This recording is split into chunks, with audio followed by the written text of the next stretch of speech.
Hello, and welcome to the Managing Successful Programs certification course offered by Simplilearn. This introductory lesson gives a brief idea of the MSP certification and its objectives. In today's world of dynamic changes and external stimulators, organizations should adapt to such changes for survival. Only those organizations that have learned how to transform themselves through effective leadership and strategic control will prosper. Program management is a key tool to enable organizations to deliver their strategy. Managing successful programs represent proven best practices that enable delivering successful transformations. Let us begin with the course objectives in the next screen. By the end of this course, you will be able to explain MSP principles, describe MSP governance themes, discuss the transformational flow of MSP, and explain the areas of focus of different roles involved in managing successful programs. Let us move on to the next screen for an introduction to MSP. Managing Successful Programs, or MSP, was developed as a best practice guide on program management. Some of its features are as follows. The guide comprises a set of principles and processes to be used when managing a program. MSP represents proven program management best practice in the successful delivery of transformational change. The best practices in MSP are drawn from both public and private sectors. We will learn more on MSP in the upcoming lessons. In the next screen, we will focus on what is APMG. APMG International is a global examination institute accredited by the APM Group Limited. APMG has been awarded a contract to operate as an examination institute for the Axelos portfolio of best management practice products such as Prince2, ITIL, MOV, MOP, MOR, MSP, P3M3, and P3O. Axelos is a new joint venture company which has taken over the ownership of above-mentioned products from Cabinet Office. The trainings accredited by APMG and consulting organizations have gone through the most rigorous assessment process in the industry in order to ensure high standards. This means that all the candidates and organizations awarded an APMG certificate can be assured that they have reached stringent quality standards. APMG is based in the United Kingdom.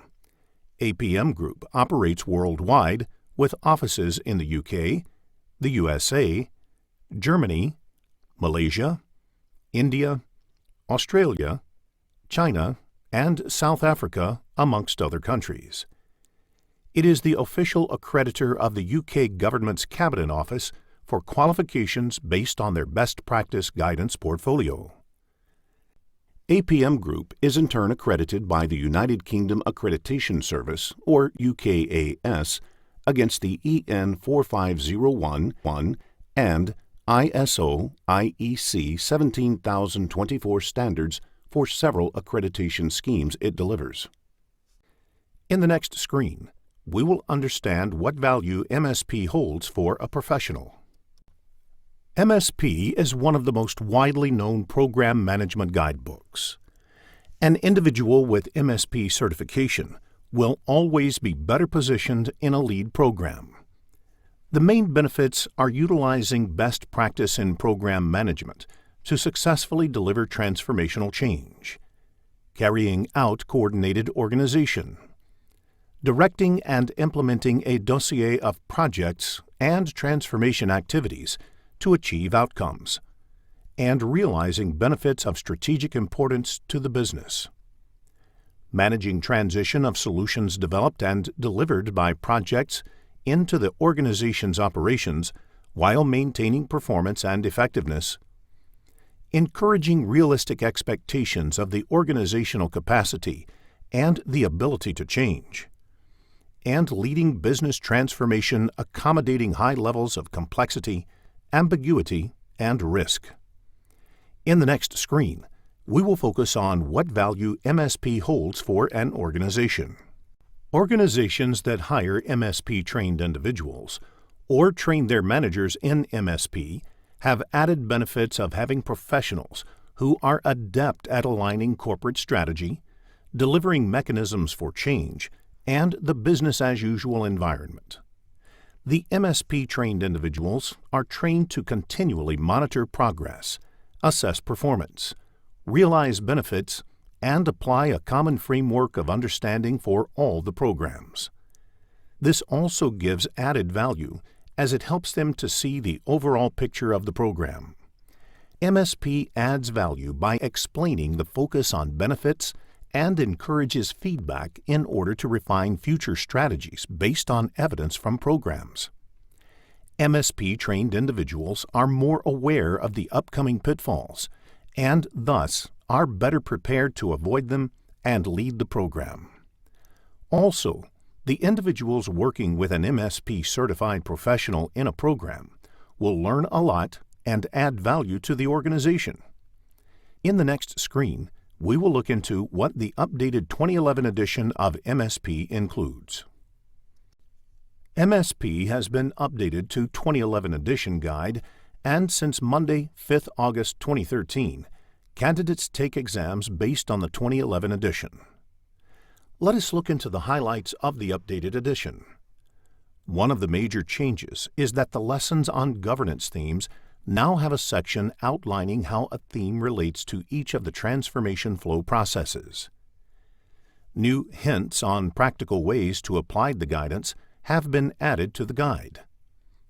The concept of tranche has been clarified, with specific guidance on the risk of overlapping tranches. The lesson on benefits management has practical advice on techniques and categorization, and a new cycle of activities with better vocabulary integration with the other lessons. Quality management includes a significant new section on assurance. The lesson on risk and issue management focuses on how the management of risk guidance can be applied specifically to the program environment, and the section on issue management has significantly improved. Let us discuss the prerequisites for applying for the certification in the next screen. There are no prerequisites for the foundation examination. Candidates must pass the foundation level before taking the practitioner examination, and the practitioner level before taking the advanced practitioner examination. Experience in program management, or at least project management, will help understand the concepts easily. In the next screen, we will discuss the MSP exam pattern with respect to the 3 levels of certification. There are 3 levels of examinations in the MSP course. They are as follows. Foundation exam. The aim of the foundation exam is to confirm that the candidate has sufficient knowledge and understanding of the MSP guidance to interact effectively with those involved in the management of a program. Practitioner exam. The aim of the practitioner exam is to confirm that the candidate has sufficient knowledge and understanding of the MSP guidance to act as an informed member of a program management team. Advanced practitioner exam. The aim of advanced practitioner exam is to confirm that the candidate could lead a program of transformational change. In the next screen, we will look into the pattern of the 3 levels of examination. Let us look into the format of each level of exam. The foundation exam comprises 75 multiple-choice questions with 1 mark per question. Each question will have 4 options with 1 being correct.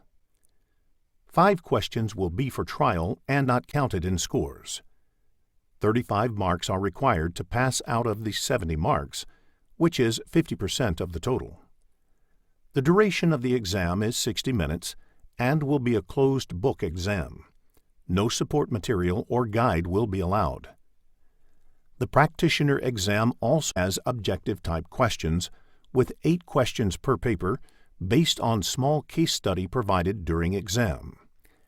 Each of the 8 questions will have subparts with total of 80 marks to be scored. Each question might have more than one correct option. Therefore, all the correct options are to be selected to score marks. 40 marks are required to pass out of 80 marks, which is 50%. The duration of the exam is 2.5 hours. It is an open book exam, which means only the MSP guide is allowed. The Advanced Practitioner exam is essay-based with up to 3 questions per paper. Each question will have subparts with a total of 75 marks to score. The exam is based on MSP care case study provided before the exam and additional information provided during the exam. Out of 75, a total of 38 marks are required to pass, which is 50%. The duration of the exam is 3 hours and is an open book exam. This means that the MSP manual is allowed.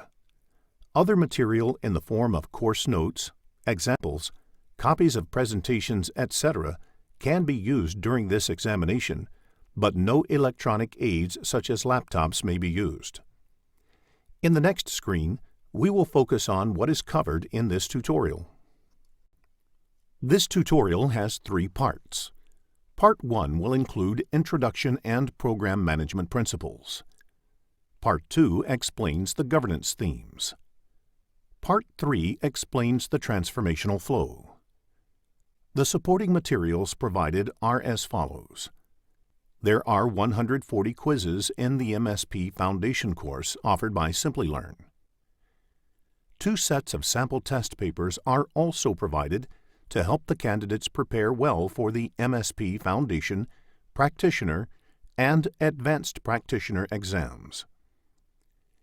MSP Manual will be provided to all the candidates appearing for any of the MSP exams. In the next screen, we will focus on the mapping of lessons in this course. Part 1. Introduction and Program Management Principles. This part will include an introduction to MSP and also the Program Management Principles. Part 2. The Governance Themes. In this part, we will cover the overview and 9 governance themes. These themes include program organization, vision, leadership and stakeholder engagement, benefits management, blueprint design and delivery, planning and control, the business case, risk and issue management, and quality and assurance management. We will study the importance of these themes in the MSP framework. Part 3. Transformational Flow. The third part will cover the overview of transformational flow and identify the responsibilities for each activity in the program. The different processes in transformational flow are identifying a program, defining a program, managing the tranches, delivering the capability, realizing the benefits, and closing the program. We will now move on to the next topic in the following screen.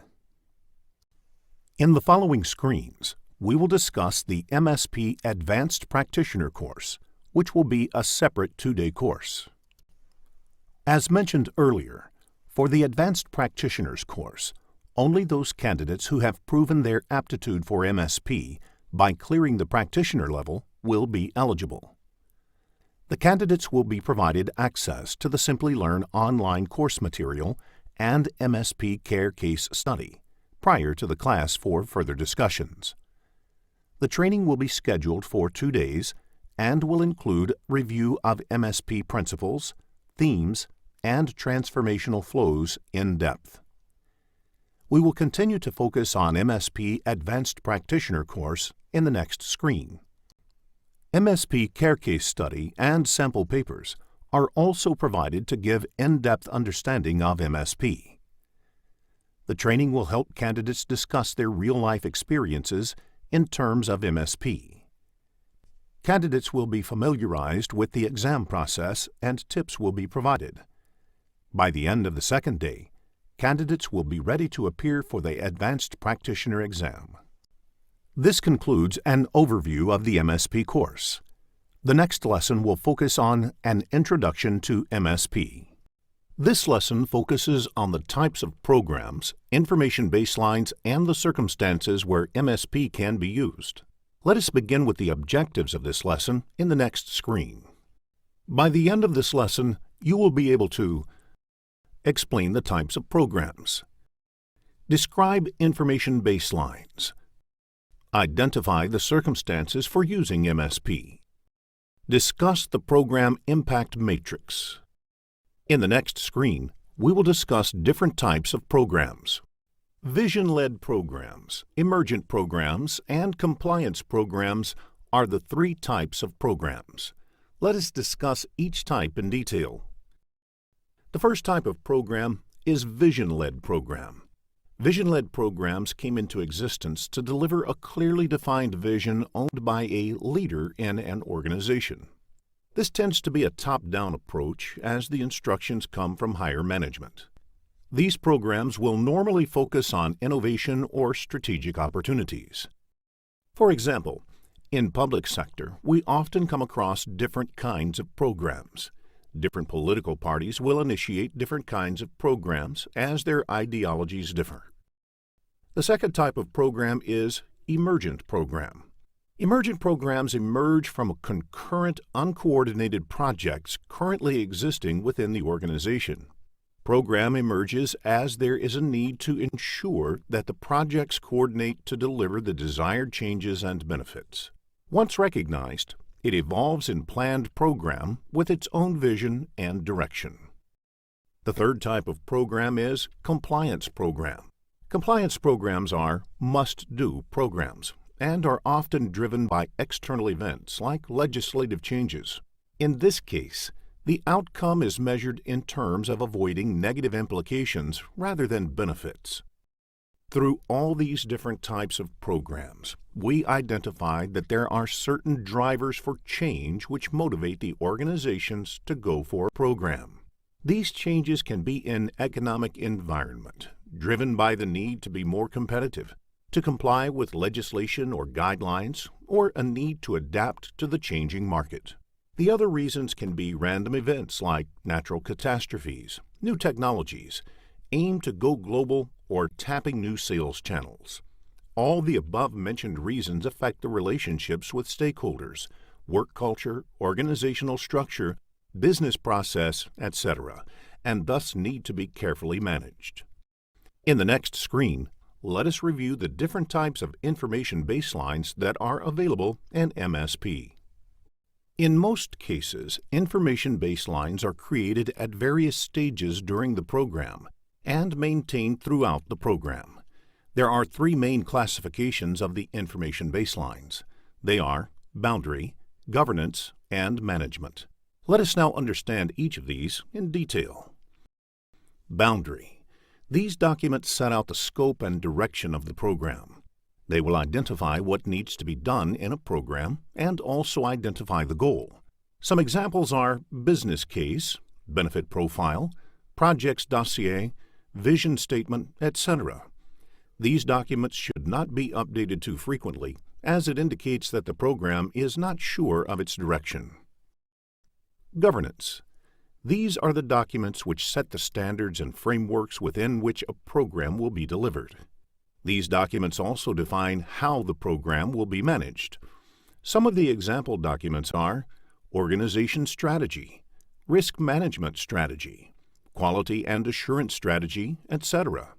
Strategies should be frequently reviewed and updated to ensure that they satisfy the need of good governance and are in sync with organizational objectives. Management. These documents are created and used to manage the delivery of the program. The documents define the activities that need to be undertaken and identify who is responsible for them. Some examples are stakeholder profiles, program plan, quality and assurance plan, etc. All governance baselines are implemented by a management baseline. For example, risk management strategy is implemented by a risk register, and so on. In the next screen, we will continue our discussion on information baselines along with their characteristics. Baselines help in planning and development of program information. The strategies defined in program indicate how the program will be managed. A plan helps us to define what and when these activities will be done. Completion and approval of the set of documents in each baseline represent a step forward in development of the program. All the documents are created for different purposes and are updated at different stages of the program. As and when we complete and implement these documents post-approval, we move ahead in the program. Governance baselines need to be reviewed frequently to ascertain their effectiveness. So, it is an accepted practice to include the review of these documents as a part of regular health checks. We have classified the documents into 3 different types. Classification helps the teams to understand their purpose and maintenance regimes. In other words, it helps the teams to understand the purpose of each document based on the classification. For example, management baselines are regularly updated, whereas boundary baselines are stable. Most of these documents are interrelated. It means that if one document is changed, other documents need to be updated as well. These documents are consistently reviewed and updated if needed. In the next screen, we will understand when MSP can be used.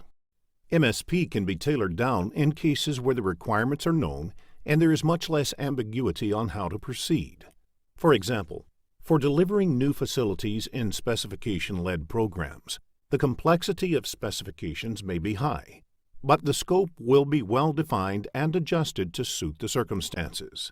In such situations, ambiguity is less and probability of outcome is high. For example, setting up an assembly line for an automobile firm is complex, but most of the specifications will be known. Hence, it increases the probability of success. On the contrary, suppose we decide to send a spaceship to study another galaxy. Although we know what needs to be done, the technical knowledge is not available. This will reduce the chances of a program success.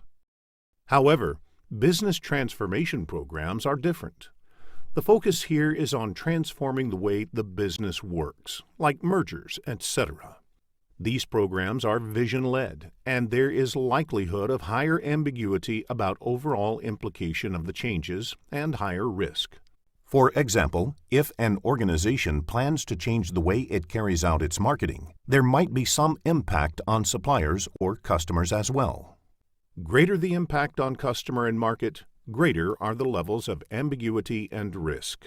In such cases, MSP can provide a well-defined structure. Political and societal change programs focus on improvements in society. Because the scope is volatile, the predictability here is reduced as multiple external factors will be at play. For example, when we discuss the program for making a new city, it can have dependencies related to environment protection groups, government permissions, other stakeholders from whom land will be acquired, etc. MSP is suitable for complex and ambiguous programs. It can accommodate high-risk factors.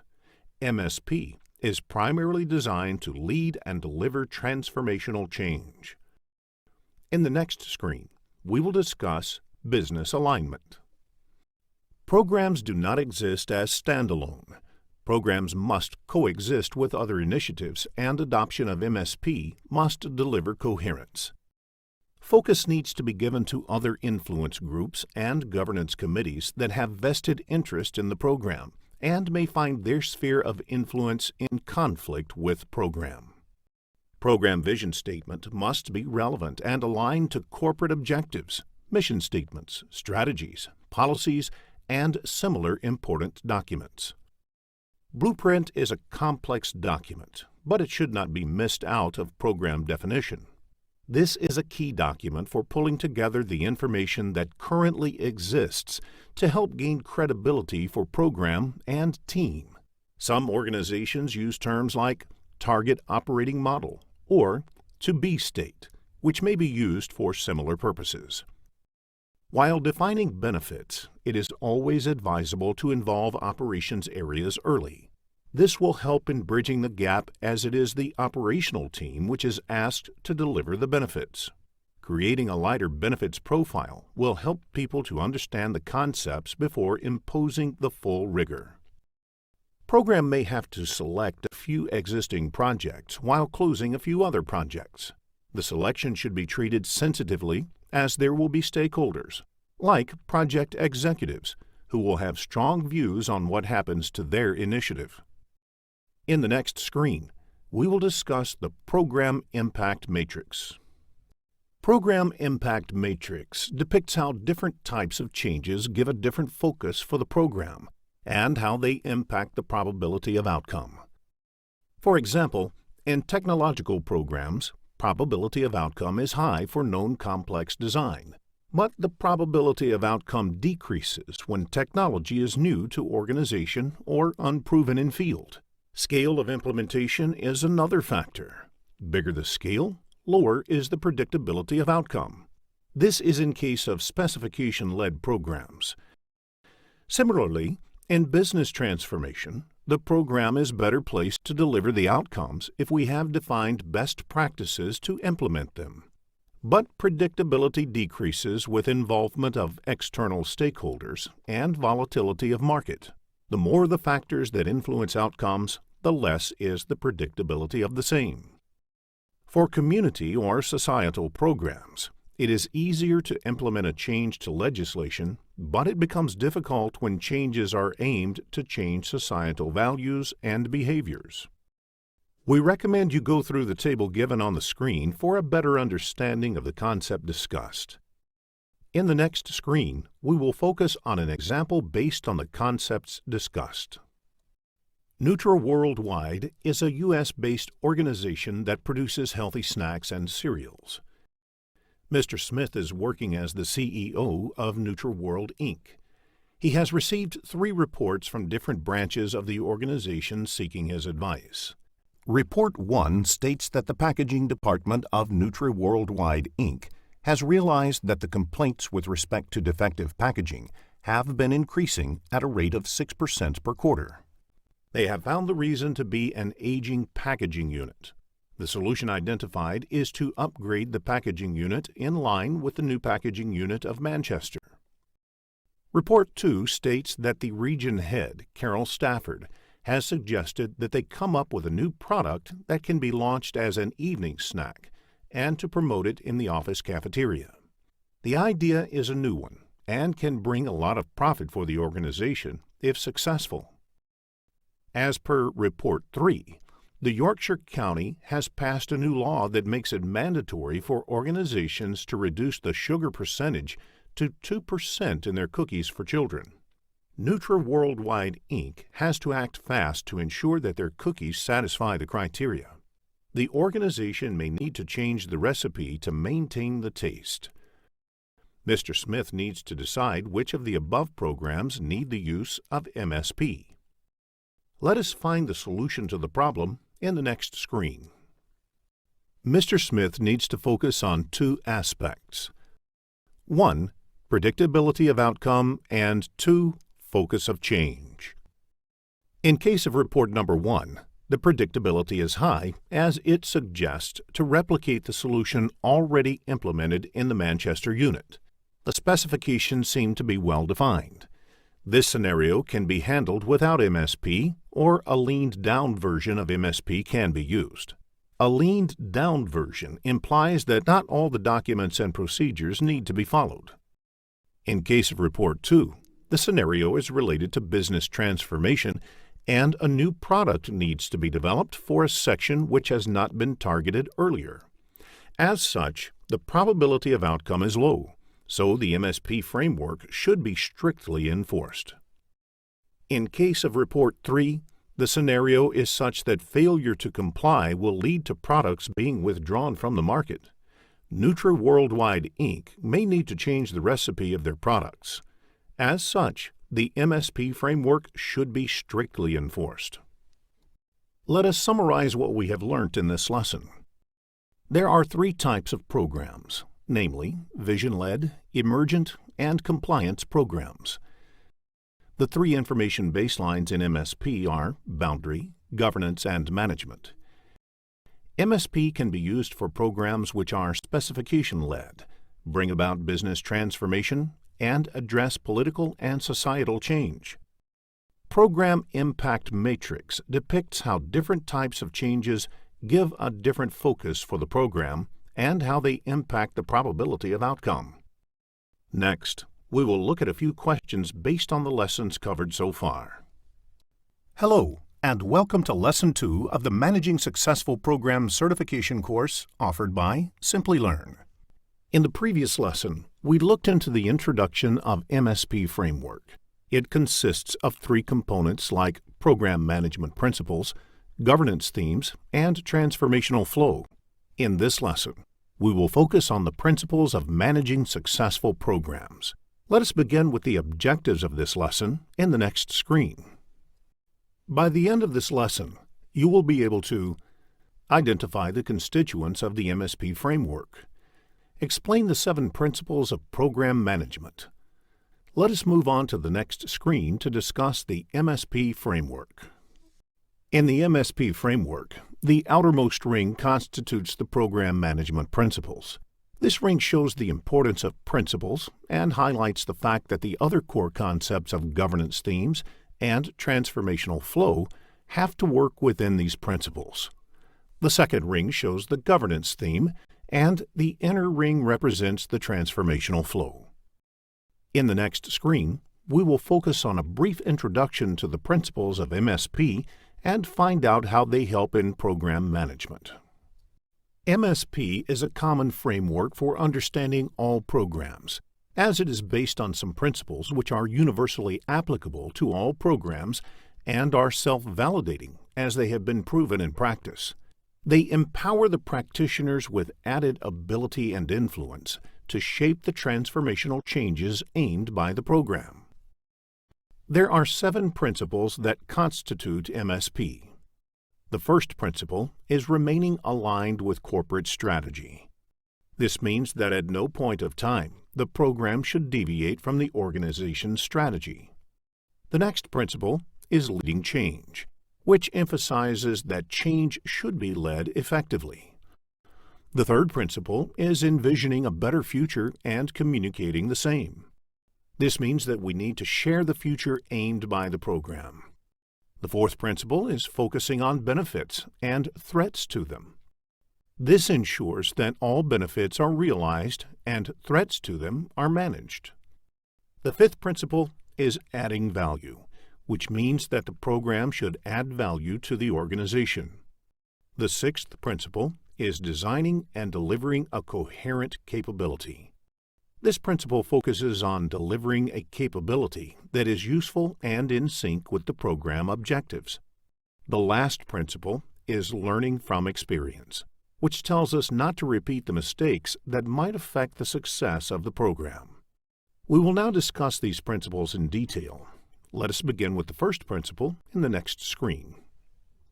The first principle is remaining aligned with corporate strategy.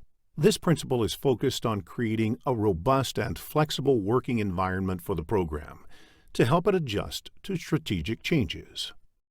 Corporate strategy can be very volatile in nature and is driven by external and internal changes. The program has to work in a suitable environment and cope up with radical change of boundary, which may happen often or sometimes. If a program does not adjust with the change of strategy, then it will lose its purpose. Programs have to often prove or disprove strategic ideas. This means that a program has to provide an effective feedback to strategists so that they can refine the strategies based on previous experiences. The lessons learned can be very useful for future programs. External drivers may cause frequent changes of direction, and the program should be capable of keeping pace with the strategy and survive the changes. For confirming these conditions, we must ensure that the business case of a program is robust and has been finalized after considering all alternative options. Throughout the life cycle of the program, the business case needs to be reviewed frequently to ensure that it is aligned to the organization's strategy at all times. Most importantly, Flexibility is demanded only for programs. This is not advised for projects, where a flexible scope can end up in disaster. In the next screen, we will discuss the second program management principle. The second principle is leading change. Good leadership is required for changes to be driven successfully. This principle not only manages complex tasks, but also leads people to change. Good leaders should have the capabilities to guide the team through confusion and manage the uncertainties. They should have the ability to direct the program in the right direction without losing the sight of vision. For good leaders to foster trust, it is important that they lead with consistency and transparency. Openness will allow the stakeholders to raise and discuss risks and issues. All these stakeholders need to be actively engaged, and the people aspect of the program should be carefully addressed. By people aspect, we mean those phases of program where we need to deal with people and ensure that they are satisfied with the program. Leaders have to deal with finding the right people for the right roles. This is because a strong and well-equipped team increases the chance of a program to be successful. Well-led changes focus on people and bring their skills into play at the right time. Leaders need to provide a novel solution and see the bigger picture. This means that they need to constantly cope with complexity and ambiguity, especially in the early part of a program. Leading change also means supporting change through transition from old to new in ways of working. It is important to ensure that new ways are fully embedded in operations, and as soon as this is achieved, the old systems should be disbanded. Leaders should lead by example. Employees and other stakeholders will be more comfortable following a leader who does what he preaches. For example, a program's vision is to create a new office which is far from the city, in a healthier environment. Few employees might be hesitant to leave the old office as the new office is far away. In such circumstances, a good leader should share the vision of a healthy environment. Also, he should be the first one to move to the new office so that other employees feel motivated to do the same. In the next screen, we will focus on the third program management principle. The third program management principle is envisioning and communicating a better future. Any program is conceived with the aim of a better future in mind. This future can be due to a planned transformational change that may be brought by delivering a new capability. It is very important to share the beneficial future state with other stakeholders to gather support for the program. The leaders of the program should describe this future as vision. Then the vision is further refined and developed in the early part of the program. The vision should be maintained throughout the life of the program with minimal changes. If the vision has changed significantly, it could mean that program has been altered significantly and needs to be reassessed. Vision is one of the main tools for ensuring ongoing strategic alignment of a program. Lack of vision reduces the chances of a program's success.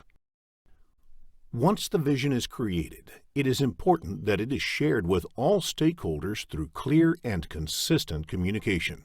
This will help to get a buy-in and commitment from stakeholders.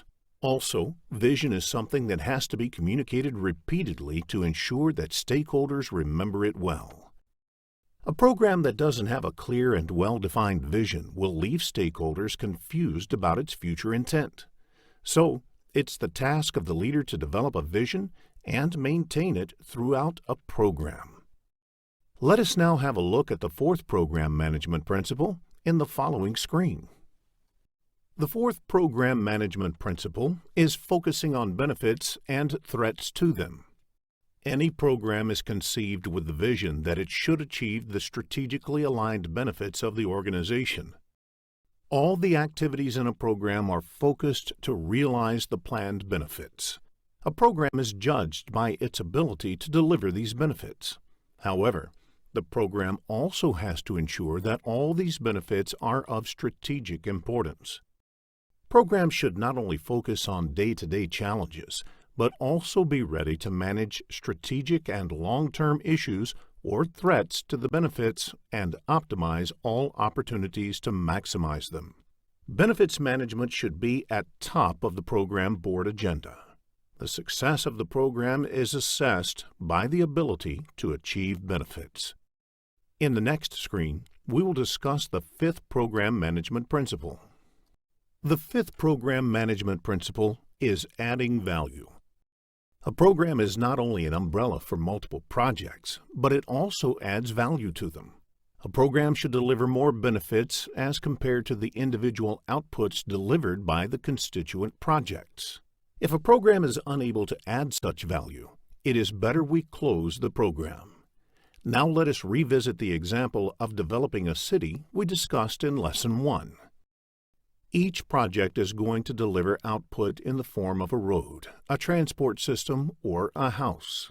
A project that focuses on making roads cannot identify a benefit that it will bring unless the road is linked to a particular housing society. Projects do not help you visualize the bigger picture, but program ensures that additional benefits can be identified and realized during its course. This is also the case for related and dependent businesses. A program also helps in avoiding double counting of benefits, which is a major value add-on. This ensures that we have proper figures related to benefits realization, and so we can ensure that no two projects work on similar deliverables. Another way of adding value is by maximizing the benefits of one project for another project. For example, in a product-based firm which delivers a telecom solution, it is imperative that changes to one product might give an opportunity to enhance other products with minimum extra effort. In the next screen, we will discuss the sixth program management principle. The sixth program management principle is designing and delivering a coherent capability. A program should be able to deliver the business architecture or final capability as defined in the blueprint of the program. The deliverables of program should be coherent and focus on good quality. All quality requirements should be optimized, as poor quality of even one output may derail the whole program. The program should be scheduled in such a way that it maximizes the benefits and reduces the impact on operations. Ideally, no delivered outcome should be unutilized in a program. The schedule should aim for maximum incremental improvement in a program when put in operational use. A program should ensure that the project scope and outputs are carefully delineated. All the inter-project dependencies should be identified, and there should be clear understanding of program versus project responsibilities. A program should not take over the project management responsibilities. Projects should have well-defined boundaries in which they are free to operate as long as they deliver the promised output. Only the situations that cannot be managed by the project and fall outside the defined boundaries should be escalated to program management. Program management should provide guidance to projects and ensure that frequent reviews are conducted to verify continual alignment of projects to goals. The program blueprint should be regularly updated to reflect the changes during the life cycle of the program. If a program at any point of time realizes that the capability delivered by it is not aligned to business strategies, then the program must be closed immediately. Let us now look into the last program management principle in the next screen. The seventh program management principle is learning from experience. A program can be considered as a learning organization which matures during its lifetime. Frequent reviews make it possible to reflect on issues and adjust the program so as to avoid the recurrence of such issues. A program is best served if all the members of the management team are active learners. The management team should be ready to learn from each other's experience and accept the ideas from stakeholders as well. This opens up new opportunities. The team should also focus on improving performances during the life of the program. In the next screen, we will focus on an example based on the concepts discussed. Mr. Gordon Smith, the CEO of Nutra Worldwide, Inc., has identified Kylie Hunkley, the CFO, to be the senior responsible owner of the program NutriSnack. He wants her to quickly start preparations for the new recipe of the evening snack. Mr. Smith has asked Kylie Hunkley to come up with a business case and identify which country to target initially. The steps that Kylie wants to take are as follows. She has decided to take some time to do market research and come up with a robust business case. She wants to make sure that every base is covered and the organization does not run into trouble. She wants to make sure that strategic drivers are extended downwards in the program. The program will consist of making the correct recipe, getting clearances from the concerned health ministries, and preparing the advertisement plan as well as the logistics. Kylie has decided to be the face of the program and meet the quality heads of Nutri Worldwide Inc. in these countries. She also plans to identify other critical stakeholders and meet them personally. She has decided that as she is not yet sure about the viability of the program, the vision statement can be prepared once the recipe is decided. Kylie has asked William Cook, the EVP R&D, to list the benefits that can be derived from the program. She plans to keep benefits management as the top program board agenda. Kylie has also asked for the case study of previous programs that have been implemented and has reviewed them. Let us find out if the approach taken by Kylie is correct. Kylie has taken some quick decisions. Let us review them one by one. She wants to have a robust business case to avoid any fallacy and also ensure that strategic drivers are always visible. This is a good idea, and it is in sync with the MSP principle, remaining aligned with corporate strategy. Kylie wants to be the face of the program.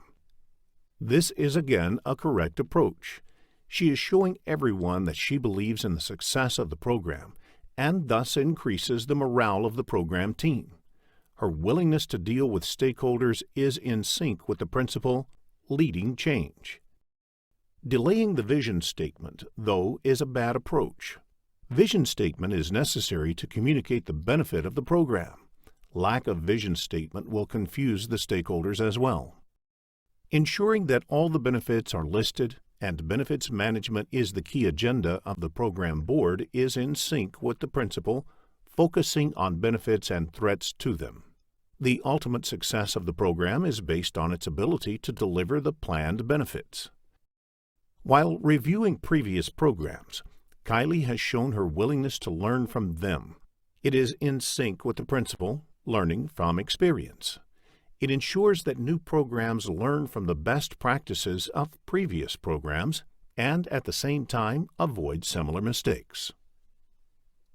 Let us summarize what we have learned in this lesson. The MSP framework constitutes the program management principles, the governance theme, and the transformational flow. The 7 principles in conjunction with transformational flows and governance themes increase the chances of success of a program. Some of the principles of program management are remaining aligned with corporate strategy, leading change, and envisioning and communicating a better future. Programs which are conceived to realize benefits are based on the principle of focusing on benefits and threats to them. Next, we will look at a few questions based on the lesson covered so far. Hello, and welcome to Lesson 3 of the Managing Successful Programs certification course offered by Simplilearn. In the previous lessons, we discussed 3 core concepts of MSP framework and MSP program management principles in detail. In this lesson, we will focus on MSP governance themes. Let us begin with the objectives of this lesson in the next screen. By the end of this lesson, you will be able to explain the themes of governance, differentiate between strategies and plans. Let's have a quick glance on the governance themes within the MSP framework in the next screen. The MSP framework is outlined here. Governance themes are placed in the second circle. The image on this screen displays 9 governance themes. The inner ring represents the transformational flows.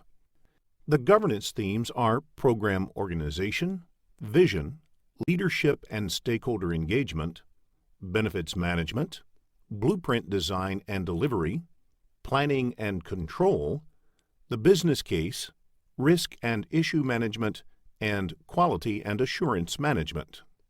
In the next screen, we will introduce Governance Theme. Governance themes are the control frameworks through which the programs deliver their change objectives and remain within corporate visibility and control. A program needs a clear and clean governance to succeed. An organization's approach to program management needs to be defined, measured, and controlled.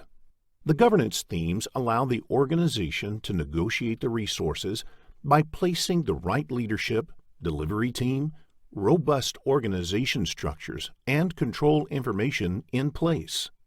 This gives the best chance of delivering the planned outcomes and realizing the desired benefits. Transparent and effective governance can help the organization in multiple ways. Effective governance can reduce the infighting between the constituent projects for resources. It manages the resources in such a way that both projects can deliver the planned outputs within the required timelines. It ensures that any change made to organizational strategy is timely and reflected in the program as well. We will continue our discussion on governance themes in the next screen. In this screen, we will discuss the 9 governance themes and see how they aid the program. Program organization defines the hierarchy and responsibilities of each role that are identified by a program. It also presents the attributes required for each role to help identify the right candidate. Vision theme helps the organization to come up with an effective vision statement, which is needed to get stakeholder support. It lists down all the qualities that are required for a good vision statement. Leadership and stakeholder engagement focuses on qualities of a good leader and how we can engage different stakeholders. It specifies how stakeholders can be identified, divided on the basis of country, food habits, and so on, and what would be their engagement methods. Benefits management focuses on the heart of a program, that is, the benefits. It defines the concepts of benefits and disbenefits. Blueprint design and delivery is all about creating an effective and robust blueprint. Planning and control is all about the program plan and program control. The business case discusses the importance and need of a robust business case for a program. Risk and issue management focuses on a program's ability to identify and manage the risks and issues. Quality and assurance management ensures that all management aspects of a program are working appropriately and the program stays on track to achieve the targets.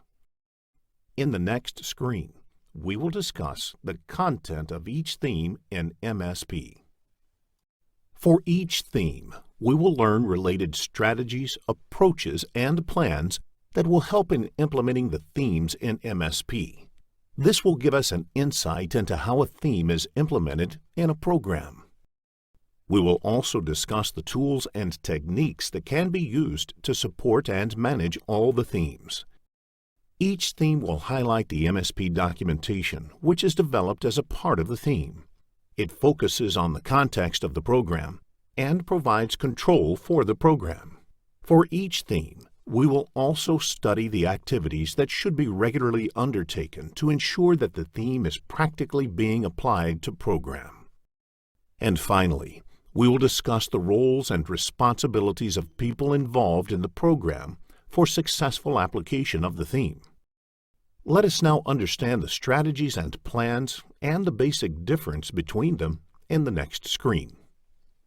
Strategies define the approach of a program that it will take to achieve its goals. It includes the policies or processes, contents, standards, cycles, and responsibilities related to that particular governance theme. The program strategies should always be aligned with organization's policies. Plans explain what activities will take place to deliver the element of governance, as well as where, when, and by whom. Once these strategies and plans are signed off, they become tools to address the organization's need for visibility and control. Let us continue our discussion on strategies and plans in the next screen. In this screen, we will discuss a few strategies and how they are delivered. The table on the screen showcases different strategies that are implemented by different delivery mechanisms. For instance, Resource Management Strategy is delivered by Resource Management Plan. This strategy covers the different resources required by the program, including people, finances, facilities, etc. Resource Management Plan will include details like who is the contact person to raise requests for resources, which project gets priority, etc. Similarly, Information Management Strategy will include details like how the information related to program will be cataloged, filed, stored, and retrieved. The Information Management Plan will provide details of the responsible people, servers for information, and plan for audits to ensure that information management is in place. We recommend you go through the table given on the screen for a better understanding of the concepts discussed. In this lesson, we will not be discussing each of these strategies in detail, as further in this course, there are individual lessons assigned to their respective strategies. Let us summarize what we have learnt in this lesson. Governance themes are the control frameworks through which programs deliver their change objectives and remain within corporate visibility and control. Some of the governance themes are organization, vision, leadership, and stakeholder engagement and benefits management. The approaches a program takes to achieve its goals are called strategies. Plans explain the activities to be conducted to deliver governance in programs. In the next lesson, we will look into governance themes and transformation flows in detail. This lesson focuses on governance themes and transformation flows, and also describes the roles and areas of focus in program management. Let us begin with the objectives of this lesson in the next screen. By the end of this lesson, you will be able to explain integration of program management in an organization-controlled framework, describe interaction between governance themes and transformation flows, discuss various roles and areas of focus in program management. Let us now look into integrating program management in an organization-controlled framework. Each program has to work along with business-as-usual activities of organization. The resources and activities need to be planned in such a way that it does not impact the day-to-day operations of organization. After all, these activities are the ones that will fund the program. Programs should always be under the control of senior management. Visibility of the program results in better buy-in from senior management, and that in turn will result in more support. Programs that try to operate independently, outside of the gambit of organizational control, are unlikely to achieve organizational buy-in. Therefore, to ensure the success of a program, we need visibility and control. For this, organizations also need to understand the program. This means in terms of how a program can impact the day-to-day operations, how the program will impact and constrain the policies and strategies, the resource needs, and the planned activities. This information will help organization to reduce the impact as well. We will discuss sample interactions between governance themes and transformational flows in the next screen. The transformational flow activities considered here are sponsoring the program, confirming the program mandate, appointing the Senior Responsible Owner, or SRO, and the program board and developing the program brief. For sponsoring the program, leadership and stakeholder engagement and program organization themes together explain how to identify the critical stakeholders and define the roles, responsibilities, and purpose of the sponsoring group. We have 3 themes to confirm program mandate activity. They are business case, benefits management and risk, and issue management. Business case highlights the purpose and importance of mandate. In other words, it highlights high-level expectations of organization with regard to cost and benefits of change, while benefits management and risk and issue management provide guidance on what to consider when preparing the mandate document in order to justify the program. To appoint the SRO and the program board, the program organization provides instructions for the roles, responsibilities, and attributes of the same. The other themes that assist are leadership and stakeholder engagement to identify appropriate members, and risk and issue management that highlights the risk as a result of poor selection of members. To develop the program brief, multiple themes come into action. Risk and issue management describes the risks and issues that might occur. Business case defines cost and options to consider for planning. Benefits management focuses on expected benefits. Vision describes purpose and content of outlined vision statement section. Planning and control develops timescales and estimates to control program, while blueprint design and delivery develops the vision statement and defines the program goals. We will continue to discuss the interactions between governance themes and transformational flows in the next screen. We will focus on some more transformational flow activities, such as develop program preparation plan, review of program brief and program preparation plan, and approval to proceed. To develop the program preparation plan, program organization defines the roles and responsibilities. All the governance themes provide overall inputs on what the plan should cover to ensure effective governance and control during the program definition. We will read more about these in Lesson 4, that is Program Organization. Review of program brief and program preparation plan takes input from quality and assurance management on effective process and decision-making. We will cover program brief and program preparation plan in detail in Lesson 14, that is, Identifying a Program. Finally, for approval to proceed, leadership and stakeholder engagement and organization themes guide us on who should be involved in approval process and how they should be engaged to gain support. We will further know more about these in Lesson 4, that is, Program Organization, and Lesson 6, that is, Leadership and Stakeholder Engagement. In the next screen, we will identify the roles and their area of focus for governance themes. Let us focus on the program management roles, namely SRO, Program Manager, Business Change Manager or BCM, and Program Office. The Senior Responsible Owner, or SRO, has the overall accountability and responsibility for design, approval, and success of program.